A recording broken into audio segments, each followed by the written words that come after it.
Balikan po natin ang ulat ni Katrina Son ukol sa pagdadala ng grupong Greenpeace ng relief goods para sa mga nasalanta ng Bagyong Pablo sa Mindanao. Katrina?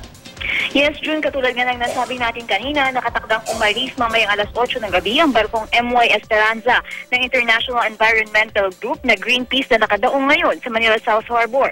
December 1 ang dumating ang barko sa Pilipinas para sa Central Pacific Fisheries Commission o WCPFC meeting. Mula pa ito sa Palau para investigahan ang illegal fishing trade doon.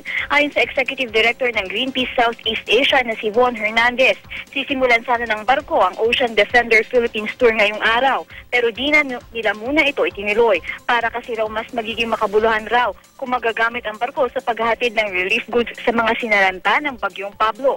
Nasa 20 hanggang 30 toneladang relief goods ang kanilang dadalhin sa Mindanao. Laman nito ang mga food packs, mga kumot, mats, gamit pangluto at pati na tubig na mainom ng karamihan ay mula sa DSWD.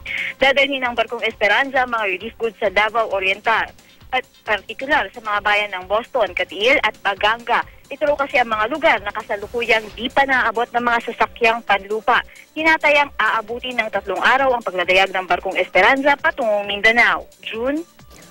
Maraming salamat, Katrina Son.